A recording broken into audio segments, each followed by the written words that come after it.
On m'a dit que vous étiez dans une série actuellement dans l'église sur l'épître aux Philippiens. Je me trompe pas, hein, c'est ça? Ouais, là je commence à voir si vous êtes là ou pas. Épître aux Philippiens, et peut-être juste pour remettre un peu pour des personnes peut-être qui ne sont pas habituées, on dit épître, aujourd'hui c'est pas un mot qu'on utilise très souvent. Philippiens, c'est qui, c'est quoi? Euh, une épître, c'est une lettre, et les Philippiens, c'était une église basée dans la ville de Philippe, qui est actuellement en Macédoine, si je dis pas de bêtises. Et c'est quelqu'un qui s'appelle Paul, qui était un implanteur d'église, un des premiers disciples de Jésus, qui écrivait des lettres pour encourager les différentes communautés chrétiennes à l'époque. Et on va se baser sur ce texte-là, une partie du texte, au début du chapitre 2, pour tirer des enseignements qui seront pertinents, je l'espère, je le crois, pour notre vie aujourd'hui. Et peut-être petite précision, c'est que ce texte, il a été écrit initialement en grec. Nous, aujourd'hui, on a la Bible traduite, mais le texte initial, il est en grec. Et je vais plusieurs fois faire des allers-retours et aller chercher quel est le sens du mot en grec, donc soyez pas surpris. On va faire un petit peu d'étymologie. Je vous rassure, ça va pas être très poussé. Je suis pas un expert du grec ancien, mais on va quand même essayer de creuser le texte comme ça. Avant de lire le texte, je voudrais vous inviter à fermer les yeux. Et personne ne viendra piquer dans vos poches ce que vous avez, rassurez-vous. Simplement, je voudrais que vous imaginiez quelle serait pour vous l'église, et quand je dis l'église, je ne pense pas au bâtiment, je pense vraiment à la communauté, les gens qui se réunissent, quelle serait votre église de rêve? Je vais s'imaginer, je ne sais pas ce que vous voyez. C'est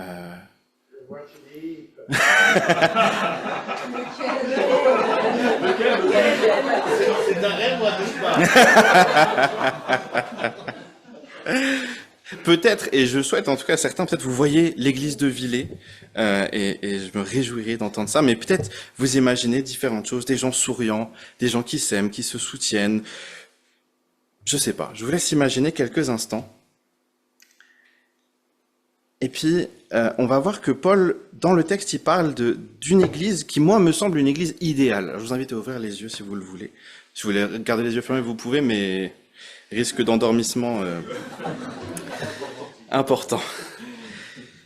Voilà comment Paul commence le chapitre 2 de sa lettre aux Philippiens. N'avez-vous pas trouvé en Christ un réconfort, dans l'amour un encouragement, par l'esprit une communion entre vous? N'avez-vous pas de l'affection et de la bonté les uns pour les autres? Rendez donc ma joie complète. Tendez à vivre en accord les uns avec les autres. Et pour cela, ayez le même amour, une même pensée, et tendez au même but. Ne faites donc rien par esprit de rivalité ou par un vain désir de vous mettre en avant. Au contraire, par humilité, considérez les autres comme plus importants que vous-même. Et que chacun regarde non à ses propres qualités, mais à celles des autres.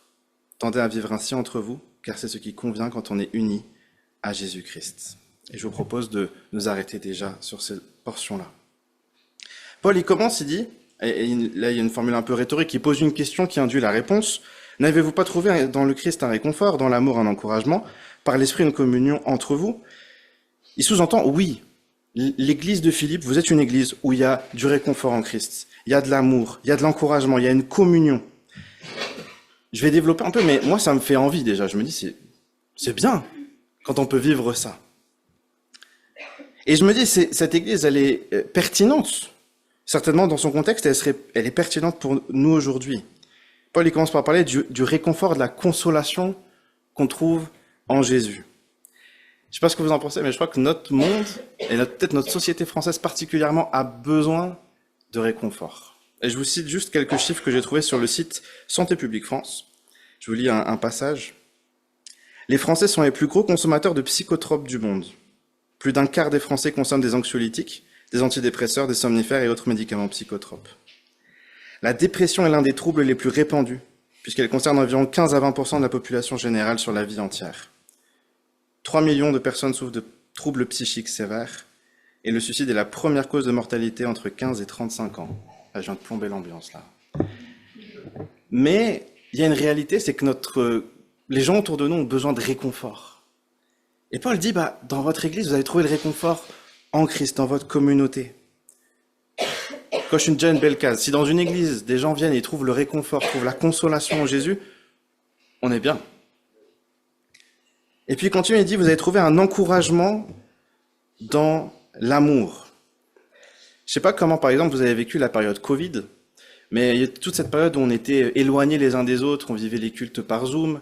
Et moi, je sais que ce qui me manquait à ce moment-là, c'était l'encouragement.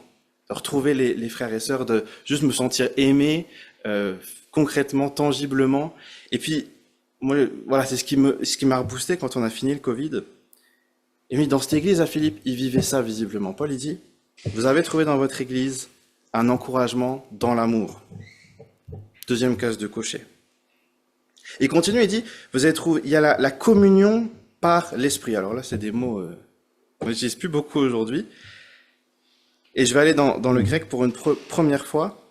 Le mot communion, c'est un mot grec qui se dit koinonia. Et koinonia, c'est un mot merveilleux, qui a beaucoup de profondeur, mais en particulier, c'est un mot qui parle du fait qu'on est unis les uns aux autres, mais aussi qu'on contribue, cette notion de on contribue tous à la communauté qu'on forme. Et par exemple, Paul, à des moments, il va faire des collectes pour, par exemple, il va parler, si je dis pas de bêtises, aux Romains, à l'église de Rome. Il va dire, on fait une collecte pour l'église de Jérusalem qui a besoin d'aide. Et le mot qui est utilisé, c'est koinonia. On va contribuer, comme on est connectés les uns aux autres, on doit tous contribuer à ce que tout le monde aille bien. Et on va y revenir un petit peu après. Et puis il continue, il dit, dans votre église, il y a la tendresse, il y a la compassion les uns pour les autres. Magnifique. Et en tout cas, moi, je doute pas que c'est par exemple ce que l'église de Villers vit. En tout cas, moi, quand je viens, quelques fois par an, chaque fois, je me dis, mais c'est familial. Les gens s'aiment, les gens se soutiennent. J'ai qu'à voir, petite parenthèse, le nombre d'invitations que j'ai eu à manger ce midi. Je me suis très touché de l'accueil et de dire, mais il y a quelqu'un qui vient, on l'invite. Donc, je doute pas que c'est déjà ce que vit l'église de Villers. Et c'est déjà merveilleux. Mais Paul, il continue. Et il dit, rendez donc ma joie complète. Sous-entendu, elle n'est pas encore tout à fait complète. Tendez à vivre en accord les uns avec les autres. Et pour cela, il y ait le même amour, une même pensée, et tendez au même but. Paul dit, c'est déjà bien, mais il y a peut-être mieux et il y a peut-être plus. Et j'ai noté ça, j'ai l'impression que Paul, il nous invite à passer de l'amour, la communauté qui nous enrichit, à l'unité qui nous coûte. Et on va développer ça ensemble. Je vais revenir sur ces trois termes, amour, pensée et but. On revient dans le grec. Le même amour.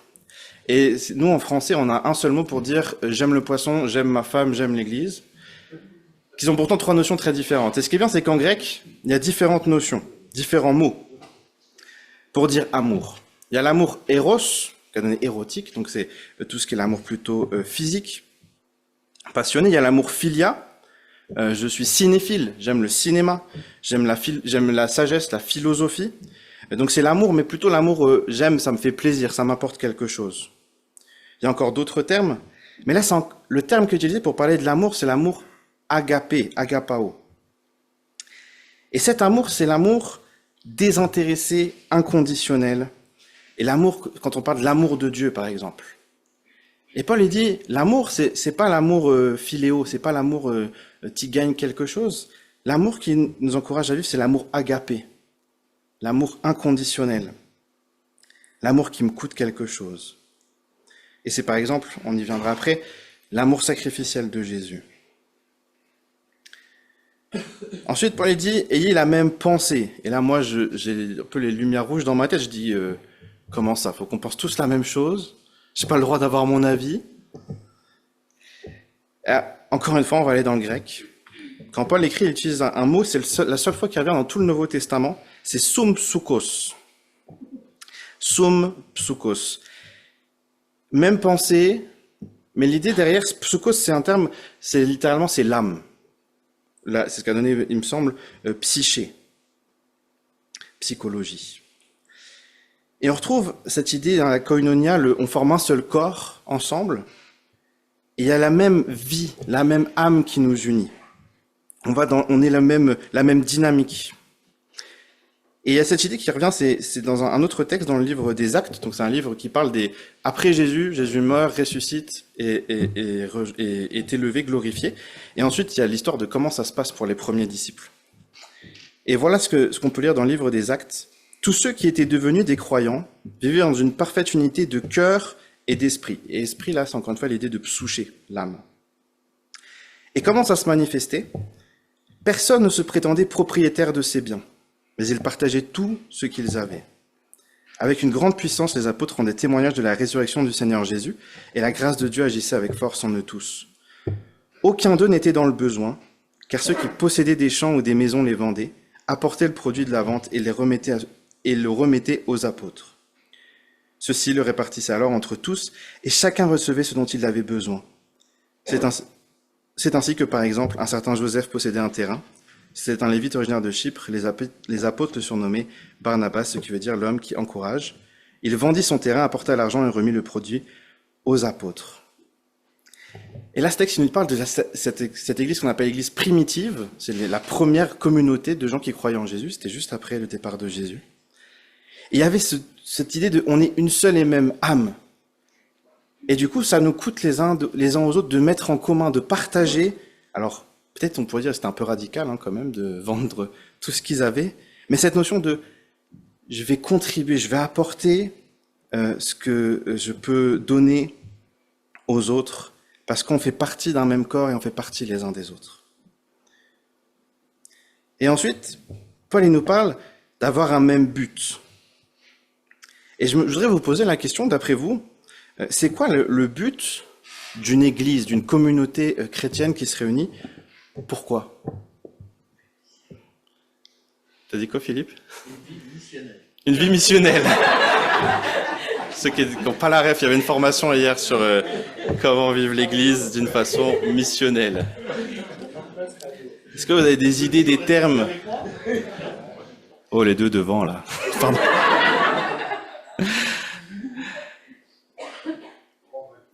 Rendre un culte, ouais. Glorifier Dieu. Amen. Est-ce que quelqu'un d'autre veut donner une idée? Pas forcément. Avoir un impact dans sa ville aussi. Avoir un impact dans sa ville, ouais. Moi, je voudrais vous partager une citation que j'ai lue d'un auteur que j'aime beaucoup, qui s'appelle John Mark Comer, qui est américain. Et il disait, en fait, dans la Bible, l'Église, dit, le texte dit dans Corinthiens 12, l'Église c'est le corps de Christ. Et en basant sur cette idée, voilà ce qu'il dit, il dit notre tâche est de rendre le Dieu invisible visible, refléter et imiter ce qu'il est pour le monde. Nous pouvons glorifier Dieu en accomplissant notre travail de manière à rendre le Dieu invisible visible par tout ce que nous faisons et comment nous le faisons. Et je crois que cette idée de dire qu'on a un même amour, une même âme, et ce même but de rendre Dieu, rendre Jésus visible autour de nous, c'est ce qui fait finalement l'Église. Mais cette vie d'unité, cette vie où on rend Jésus visible, elle a un prix. Et c'est ce que Paul va développer juste après. Ne faites donc rien par esprit de rivalité ou par un vain désir de vous mettre en avant. Au contraire, par humilité, considérez les autres comme plus importants que vous-même, et que chacun regarde non ses propres qualités, mais celles des autres. Tendez à vivre ainsi entre vous, car c'est ce qui convient quand on est unis à Jésus-Christ. Moi, je lis ça, je suis un compétiteur dans l'âme, donc quand on dit pas de rivalité, je me dis, oula, je suis pas dans les clous.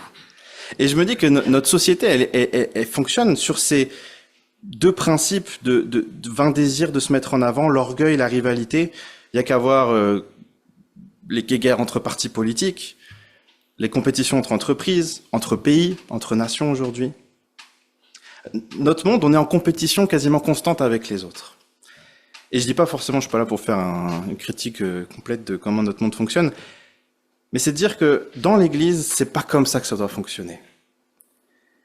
Et l'orgueil et la rivalité, c'est deux poisons qui nous gâchent la vie, et j'ai noté trois aspects parmi certainement beaucoup d'autres de qu'est-ce que ça peut impliquer quand l'orgueil et la rivalité gagnent nos cœurs. Déjà, c'est que ça nous divise, et que le même but qui est censé de refléter Christ, on le perd, parce que mon but maintenant, c'est d'être meilleur que l'autre et de réussir mieux que lui. Ça nous prive de repos, parce que je dois toujours être dans la performance et faire mieux que les autres. Et surtout, ça nous empêche de nous réjouir pleinement de la réussite des autres. Et ça, je me dis, moi, je sais que c'est un indicateur quand quelqu'un réussit et que j'arrive pas à me réjouir pour lui, c'est qu'il y a de l'orgueil quelque part. Et Paul, il dit, il y a une solution, ça s'appelle l'humilité. Et là, on va refaire de l'étymologie, mais pas en grec. On va aller dans le latin, cette fois. Parce que j'aime beaucoup, en français, on a humilité, et le mot, il vient je vais vous lire comment c'est écrit. Le mot humilité trouve ses origines dans le latin humilitas, dérivé de humilis, signifiant humble ou modeste. Mais si on revient encore avant, ce mot-là, il est issu lui-même du mot humus. Et humus, c'est la terre. Et c'est ce qu'a donné aussi humain. Et je vous propose cette vision, cette définition de l'humilité. L'humilité, c'est reconnaître mon humanité et c'est me rappeler d'où je viens. D'ailleurs, en hébreu, c'est la même notion. Adama, c'est la terre, et Adam, le premier homme, c'est celui qui est tiré de la terre. L'humilité, c'est me rappeler d'où je viens et me rappeler que si je suis là, c'est par la volonté de Dieu. C'est me rappeler qu'en tant qu'humain, j'ai des limites, mais c'est aussi souligner que j'ai des qualités. C'est savoir que je suis une créature de Dieu qui est aimée, mais marquée par le péché. En fait, l'humilité, je dirais que c'est avoir une juste opinion de soi-même, basée sur le regard de Dieu. Et Paul, il me semble, une très bonne vision de ce que c'est l'humilité dans une autre lettre qu'il a écrite à une église qui était à Corinthe. Paul dit « Je suis le moindre des apôtres. Je ne mérite pas de porter le titre d'apôtre, puisque j'ai persécuté l'église de Dieu. Je me rappelle d'où je viens. Sans Dieu, j'étais pas un bon gars. Mais ce que je suis à présent, c'est à la grâce de Dieu que je le dois. Tout ce que j'ai, c'est Dieu qui me le donne. Le fait de croire en lui, de l'aimer, ça vient de lui. Il dit, cette grâce qu'il m'a témoignée n'a pas été inefficace. Loin de là. J'ai peiné à la tâche plus que tous les autres apôtres. Non pas moi, certes, mais la grâce de Dieu qui est avec moi. C'est-à-dire, l'humilité, c'est me rappeler que je mérite rien, mais que quand Dieu agit au travers de moi, il se passe quand même des choses, que je peux être utile entre ses mains, qui m'a donné des qualités, des dons, mais même de ça, j'en tire pas forcément de mérite. Et quand je me rappelle de ça, ça me protège de deux choses. Je notais, ça me protège de l'orgueil, ça me protège aussi de l'insécurité, qui amène, il me semble, à la rivalité. L'orgueil, c'est penser que je mérite quelque chose, que je peux réussir tout seul, que j'ai pas besoin des autres. Mais je me dis non, tout est grâce, tout me vient de Dieu. L'insécurité, c'est, je crois, ce qui amène des fois à cet esprit de compétition, parce que j'ai besoin de prouver quelque chose. Comme je suis pas sûr de moi, faut que je prouve aux autres, faut que je me prouve à moi-même que j'ai ma place, que je suis capable, que je suis pas un imposteur. Et c'est important de me rappeler, tout est grâce, mais la grâce de Dieu envers moi, elle est pas vaine. Quand Dieu agit dans ma vie, je suis transformé, je suis utile entre ses mains. Et je sais pas vous, mais moi, je bataille entre ces deux notions. Il y a des jours où je me sens le meilleur des chrétiens, le meilleur des missionnaires. Et il y a des jours où je me sens indigne de quoi que ce soit. Je vous demanderai pas de lever la main, mais j'espère que je suis pas le seul. Mais la bonne nouvelle, et ce qui m'aide moi, c'est de me rappeler que oui, je bataille avec ça, mais qu'il y a quelqu'un qui lui a été l'humilité ultime pour moi et pour le fait que je puisse être pardonné de mon orgueil. Et là, on va arriver à la suite du texte et c'est une partie qui est peut-être en tout cas de ce que j'ai pu comprendre, vraiment le cœur de la lettre de Paul aux Philippiens. C'est un moment où il cite probablement, on imagine, c'est comme nous on a chanté tout à l'heure des chants. À l'époque aussi, ils chantaient, en tout cas ils avaient ce qu'on appelle des hymnes, des poèmes, et probablement que Paul cite un poème qui était récité à l'époque à l'église. Et voilà ce qu'il dit. Alors j'ai juste avant, tendez à vivre ainsi entre vous, car c'est ce qui convient quand on est uni à Jésus-Christ. Lui, qui était de condition divine, ne chercha pas à profiter de l'égalité avec Dieu, mais il s'est dépouillé lui-même. Il a pris la condition d'un serviteur en se rendant semblable aux hommes. Se trouvant ainsi reconnu à son aspect comme un simple homme, il s'abaissa lui-même en devenant obéissant jusqu'à subir la mort, oui, la mort sur la croix. Et j'aimerais juste, on va ensuite arriver à la fin du texte, mais tout à l'heure j'ai mentionné l'humilité, l'humain qui est tiré de la terre et Adam en particulier. Et on va faire un parallèle entre ce que Paul nous dit de Jésus et ce qu'on peut lire au tout début de la Bible sur quand Adam et Ève, qui sont les précurseurs de l'humanité, se sont rebellés contre Dieu. Si je lisais dans le texte de Genèse, on dirait que l'homme et la femme, Adam et Ève, ont été créés à l'image de Dieu. Et là, Paul nous dit que de toute éternité, Jésus était égal. Il était divin, il était égal avec Dieu. Ce qu'on lirait dans Genèse, c'est que la rébellion, c'est que l'homme et la femme, l'humanité a voulu devenir comme Dieu. A voulu même devenir Dieu. Ce que Jésus a fait, c'est que c'est Dieu qui s'est fait homme. Adam et Ève ont voulu s'affranchir des limites qui leur étaient imposées en mangeant le fruit d'un arbre. Jésus, lui, a renoncé à sa gloire et a été pendu sur le bois. À cause de leur désobéissance, l'humanité est forcée à l'esclavage du péché. Jésus, lui, était le libre esclave de l'amour. L'humanité a marché loin de Dieu, Jésus est venu nous laver les pieds. Par notre désobéissance, nous méritons la mort. Jésus, lui, a offert volontairement sa vie. Il y a comme cette réponse de Dieu à nous, l'humanité, qui avons en nous cette racine d'orgueil. Lui, Dieu, en Jésus, a répondu par l'humilité ultime et parfaite. Et tout à l'heure, on a pris la Sainte Seine et moi, je savais ce que j'allais dire, donc j'y pensais déjà. Je me disais, mais quand Jésus est mort, il a montré l'humilité parfaite en réponse à mon orgueil, à notre orgueil à tous. Et je note combien Jésus est intentionnel. Le texte nous dit, il s'est offert lui-même. Il est lui-même venu pour nous sauver. Il s'est dépouillé de sa gloire. Et je crois qu'il nous appelle à faire la même chose. Et pour ça, j'aimerais nous lire un texte, une histoire de Jésus, où il va clairement expliciter que ce qu'il a fait, pour nous, il nous invite à le faire les uns pour les autres. C'était juste avant la fête de la Pâque. Jésus savait que l'heure était venue pour lui de quitter ce monde pour s'en aller auprès du Père. C'est pourquoi il donna aux siens qu'il aimait et qui étaient dans le monde une marque suprême de son amour pour eux. C'était au cours du repas. Il se leva de table pendant le dîner, posa son vêtement et prit une serviette de lin qu'il se noua autour de la taille. Ensuite, il versa de l'eau dans une bassine et commença à laver les pieds de ses disciples, puis à les essuyer avec la serviette qui s'était nouée autour de la taille. Quand vint le tour de Simon-Pierre, celui-ci protesta. « Toi, Seigneur, tu veux me laver les pieds ?» Jésus lui répondit, « Ce que je fais, tu ne le comprends pas pour l'instant, mais tu le comprendras plus tard. » Pierre lui répliqua, « Non, tu ne me laveras pas les pieds, sûrement pas. » Jésus lui répondit, « Si je ne te lave pas, il n'y a rien de commun entre toi et moi. » Dans ce cas, lui dit Simon-Pierre, « Ne me lave pas seulement les pieds, mais aussi les mains et la tête. » Après leur avoir lavé les pieds, il remit son vêtement et se remit à table. Il leur dit, « Avez-vous compris ce que je viens de vous faire ? Vous m'appelez Maître et Seigneur et vous avez raison car je le suis. Si donc moi, le Seigneur et le Maître, je vous ai lavé les pieds, vous devez vous aussi vous laver les pieds les uns aux autres. Je viens de vous donner un exemple, pour qu'à votre tour vous agissiez comme j'ai agi envers vous. Vraiment, je vous l'assure, un serviteur n'est jamais supérieur à son maître, ni un messager plus grand que celui qui l'envoie. Si vous savez ces choses, vous êtes heureux, à condition de les mettre en pratique. »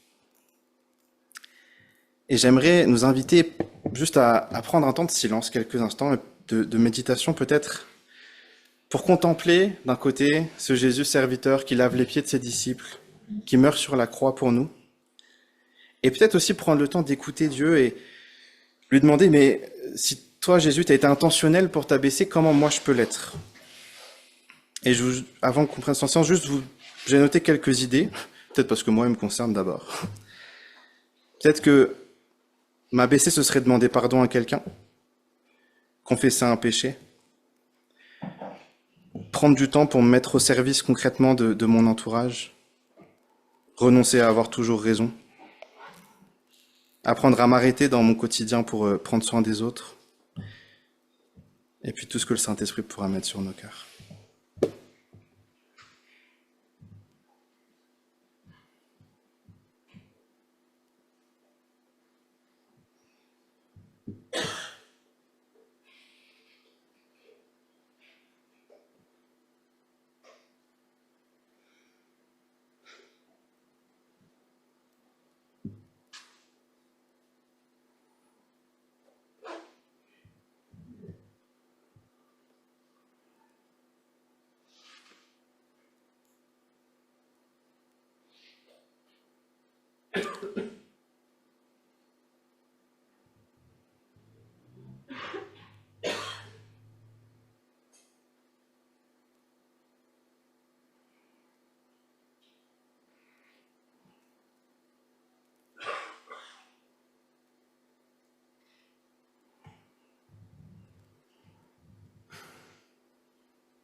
Ah, Seigneur Jésus, merci pour ton humilité. Merci parce que tu es un tel modèle, un tel exemple pour nous.